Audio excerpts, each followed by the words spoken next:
Muito bem, estamos de volta para mais um Prosa e Verso, aqui no Tendência.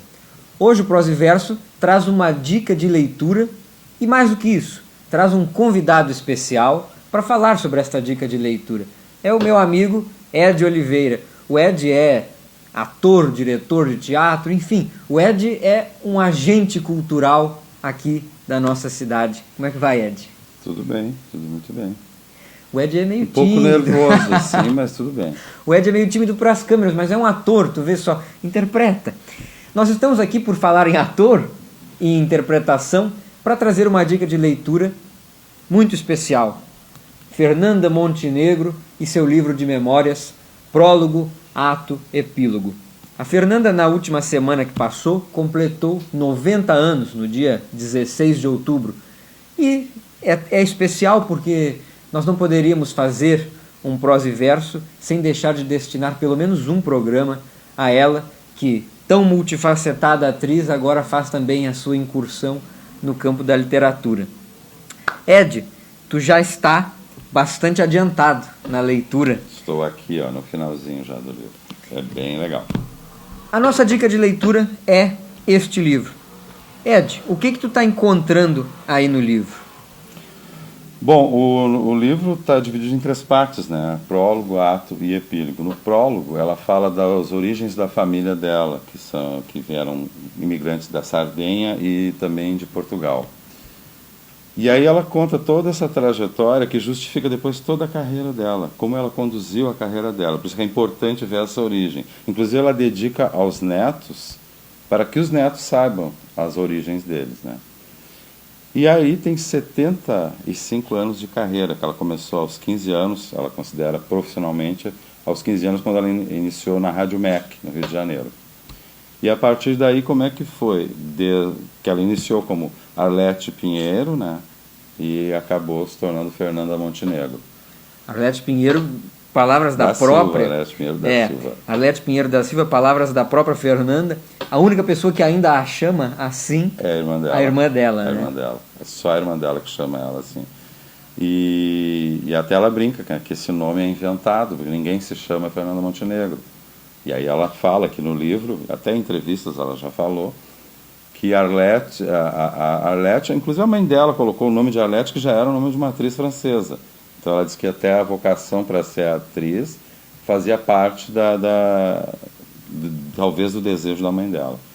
E Fernanda, porque ela lia muitos romances e coisas francesas, então ela tinha Fernandes, tinha os Raimondes, os nomes assim, ela escolheu Fernanda. E o Montenegro era um médico antigo da família, que toda vida que eu tinha algum problema, chamava doutor Montenegro resolve. Aí ela juntou os dois e virou Fernanda Montenegro. A filha Fernanda aí Torres. A filha Fernanda, porque o Fernando Torres disse, precisamos de uma Fernanda verdadeira. Aí botou o nome de Fernanda. A Fernanda fictícia casada com o Fernando da verdade, geraram uma outra Fernanda Torres excelente. Prólogo já falamos. Ato fala de 75 anos de carreira. Sim. Ed, não deixa de ser uma influência para ti que trabalha com teatro, com as artes, né? Muito porque ela é um exemplo de trabalho de artista, né? Como atriz, como mulher também. Porque ela conduz a carreira dela, ela não diz que é ela cita assim, é um ofício, né? Ela trata como um ofício. Então, para ela é quase que sagrado esse trabalho. E ela é muito disciplinada, ela é muito... eu diria que é uma artesã do teatro, assim, porque ela vai nas filigranas, assim, sabe? Ela, na construção de um personagem, ela vai, e é o que todo ator deveria fazer, vai pesquisar a origem daquele personagem, criar em cima de uma pesquisa, né? E isso ela fez a vida inteira, muito intuitivamente, né? Porque é até bem recente que tem cursos de interpretação e que colocam essas dicas de como criar um personagem. E ela foi fazendo muito da própria pesquisa, muito por procura dela, né? E além da questão do teatro, a vida dela está paralela com a situação do país, né? A história recente do país. Aí ela fala um monte de situações no tempo do golpe de 64, e, enfim. Ela vai falando várias coisas muito interessantes.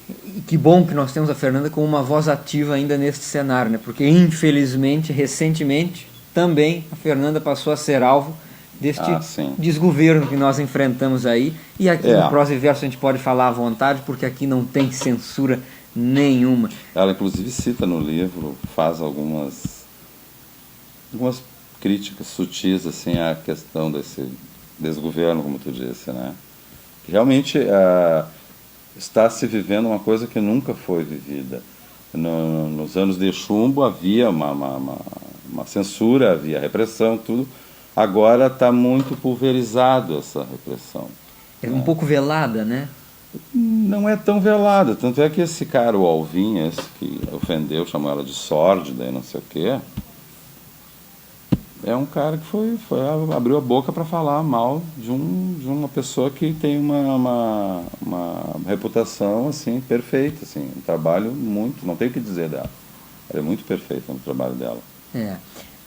Recentemente, na Folha de São Paulo, a Fernanda Torres escreveu um texto belíssimo falando sobre a mãe, sobre a ótica da filha, né? Muito interessante. Uma outra coisa que marca também, a gente está falando da carreira da Fernanda e dando um aperitivo para aqueles que se interessarem por ler o livro. A Fernanda Torres tem um livro, o romance mais recente, chamado A Glória e Seu Cortejo de Horrores, que é em alusão a uma frase que a Fernanda, mãe, sempre falava para a Fernanda, filha, dessa questão da carreira.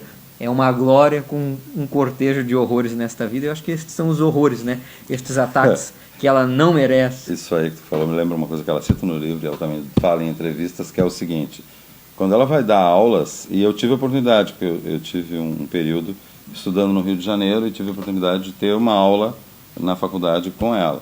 E ela sempre diz para a gente que está iniciando: desista, não entre nessa, não faça. Vá ser médico, vai estudar direito, vai fazer outra coisa. Agora, se ficar num desassossego de não poder dormir, de achar que vai morrer, aí volte, aí venha fazer teatro. Porque é preciso isso para fazer teatro. Para fazer arte no Brasil é preciso disso. Tem que ser muito necessário, a pessoa precisa para a vida. Não vai escolher a morte, escolhe a vida, que é fazer o teatro. É bem legal. É isso aí. Vocês perceberam que bacana tá esse papo falando sobre a Fernanda e sobre o livro? Pois é, mas para saber mais, fica aqui a nossa dica. E a gente vai encerrando o programa com este gostinho de quero mais, para deixar vocês com esta vontade de conhecer Fernanda Montenegro, com a colaboração de Marta Góes, prólogo, ato, epílogo, memórias, lançado pela Companhia das Letras. E é bom porque a letra é bem grande, tá? Tem ilustrações, a letra é bem grande, é bom para quem... Né? É um livro muito gostoso de ler. Bem acessível, inclusive que para em pé sozinho, como bem destacou a própria Fernanda, né? São muitas histórias para contar. Ed, muito obrigado pela tua participação aqui no Prosa e Verso. Sinta-se à vontade, este microfone é nosso e venha sempre que desejar.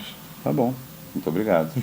Tudo de bom. Até mais, esse foi o Prosa e Verso. Tchau.